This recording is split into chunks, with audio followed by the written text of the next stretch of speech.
The Sheikah shrines we see in Breath of the Wild are meant to increase the hero's strength while testing his skills. This is so they would have a better chance at fighting against whatever new evil emerged, and in doing so would be able to avert catastrophe.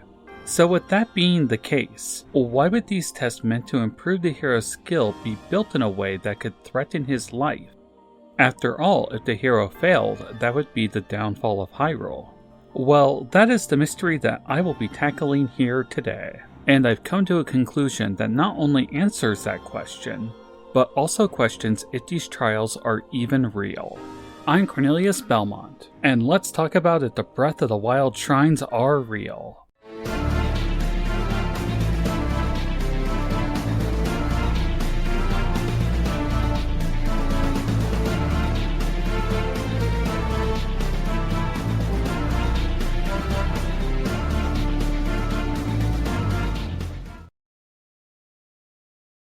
Before I begin, please consider subscribing to the channel to help it grow, and give my video a like if you enjoy my content. I put a lot of work into these videos, and need all the support I can get to keep the channel going. With that out of the way, let's get into it. The base premise presented to us in Breath of the Wild regarding the Sheikah monks and their trials is that 10,000 years ago they were created as a means of testing the hero. For completing each one, the hero would be given a spirit orb, which functions similarly to a piece of heart we've seen in the other games. More importantly though, each of these monks seemingly built their shrine 10,000 years earlier, all with the foresight that the hero would someday need their help in the present, specifically to overcome the struggle with the calamity. The exact nature of the spirit orbs and where they came from is a bit of a mystery, and that is a topic I intend to cover later. But for now, the real pressing issue at hand is the nature of the trials presented, and more importantly, why they have the potential to kill the hero. It seems very counterintuitive to create a trial designed to help the hero that also has the potential to maim and cripple him as well. And this is especially true when the fate of Hyrule is resting on his shoulders. This is even more questionable when Master Monk Maz Koshia gives Link an even more deadly trial involving the use of the one-hit obliterator, a weapon that drains the life force from the wielder, bringing them to death's door. The one-hit obliterator aside, let's briefly touch on the many hazards awaiting the hero inside the shrines. We have flamethrowers, lasers, countless instances of spiked objects, killer robots, and my personal favorite, open pits of molten lava. Simply put, these trials are not safe.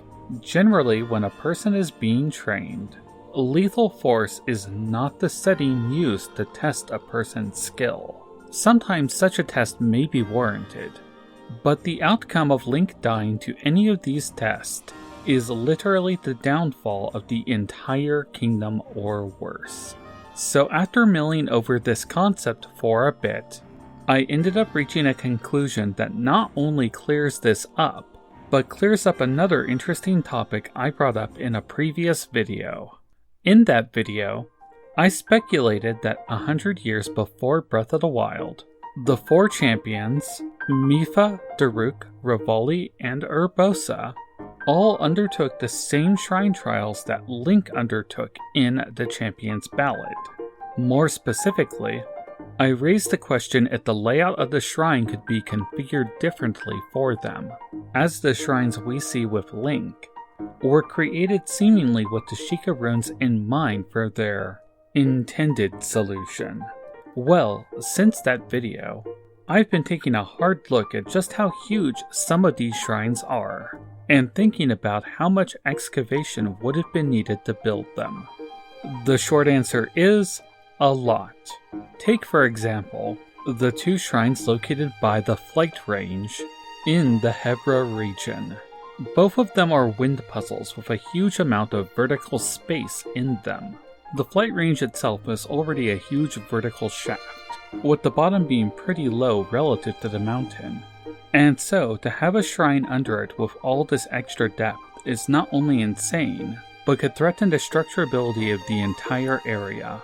Not to mention that such a cavity would have been there for over 10,000 years. There are other huge examples of this around Hyrule, which leads me to an interesting possibility to explain them. Simply put, the trials are not real. So imagine this. The topside trial to reveal the shrine's entrance are absolutely real. Whether it be surfing across the desert, using a mechanism to play a specific song, or standing buck naked under the glare of a blood moon. Wait, did they have blood moons 10,000 years ago? I thought that was a calamity thing. Oh, never mind, let's just stay on track. So you do the thing and the shrine rises out of the ground. Link waves his Sheikah slate, the doors open, and he hops onto the elevator into a loading screen. I think that is the extent of where reality ends for the shrine quest. Consider that when Link is lowered into the elevator, that instead of entering into an elaborate puzzle that was built 10,000 years ago, he is actually being placed inside of a simulation. That when he enters into the elevator, it only lowers him 10 feet or 3 meters below the ground. It then mentally puts him into a fake environment, one that was created by a monk 10,000 years ago. Consider that if all the monks were using the same technology to construct their trials, this would explain why they are all so boringly similar to each other in appearance, as well as how they are able to turn off some of Link's abilities. This fundamentally would be similar to when Link takes on the final challenge of the Divine Beast in the Champion's Ballad DLC, as well as what we see in the Trial of the Sword DLC. So let's say that that's true for a moment. The biggest problem with this idea that I came up with is then how does Link gain and lose material objects? After all, you are bound to break a weapon or two against those killer robots, as well as regaining your health upon exiting the shrine. This is actually really easy to explain, as the Sheikah have already demonstrated the means to disassemble and reassemble matter, and you see this every time you quick travel. Any new item gained from the shrine, regardless if it would be rupees, equipment, or health, can simply be added to Link's status in the process of his trial. If we are talking about energy matter conversion, good old M equals MC square, then really the sky is the limit as to what could be done, provided they have the energy source needed to constitute it. A really good follow-up question would be, what is the energy source used for this? Well, at least for now, I'm not going to touch that, though it is something that's been lingering on my mind, so stay tuned. There is another interesting thing I'd like to bring up with the trial simulation idea. Have you ever noticed that the monk sitting at the end of the trial is on a platform that has the same type of long connection that the elevator has? I can't help but to wonder, but if in the simulation, the consciousness of the monk is entering and exiting the simulation through this connection. The thing is, I'm not sure if they actually exit the simulation. The animation that plays when Link clears the trial simply shows the monk fading away. To me, this implies that the monk is fading from existence. So it may be possible that the elevator connection thing was a one-way trip into the simulation, and they've been there ever since waiting for the hero. This elevator connection is also present with the one that Master Monk Maz Koshia sits in at the end of his trial under the Great Plateau. After he is approached, Link is shown Sheikah teleporting away to the platform high above Hyrule. I assume when this happened, Link was pulled out of the shrine simulation. We then see Maz Koshia appear in the same manner, implying that he pulled himself out of the shrine simulation as well in order to battle Link. Though it is possible that the entire structure under the Shrine of Resurrection is reality and not a simulation. and that Maz Koshia, unlike the other monks, is a genuine 10,000-year-old monk who has simply been waiting for the hero all that time. Another interesting note about Maz Koshia is that upon defeating him, he doesn't fade away like the other monks. He actually returns to his spot under the Shrine of Resurrection where Link can challenge him again.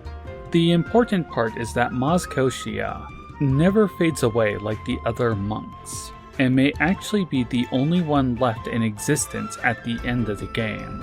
As to the true nature of the shrines being a simulation or not, such a possibility would fit within the world of Breath of the Wild, given the technology that we are shown in-game.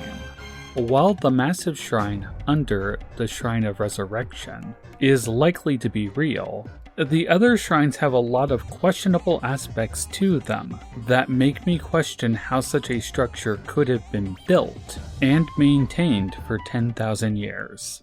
Let's summarize. The Sheikah shrines shown in Breath of the Wild vary in size, with some being very simple and others being extremely expansive.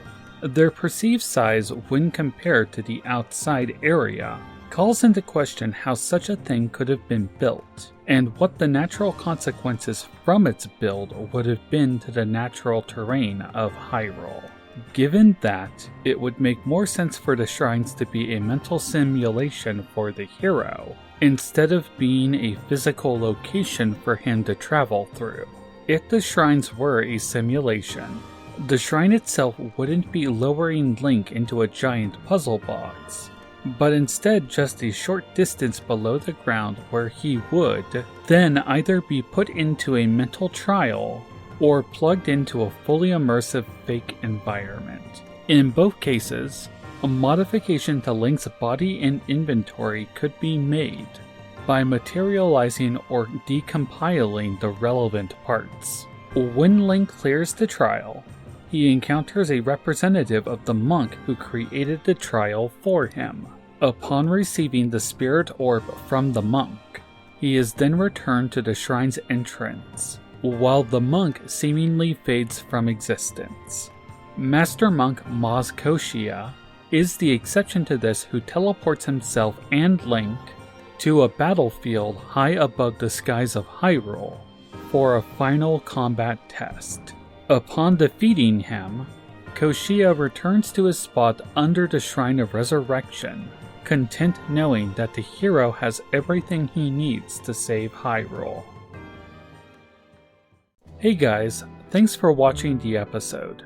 This is my 10th episode, and next week I am going to be taking a break off from production.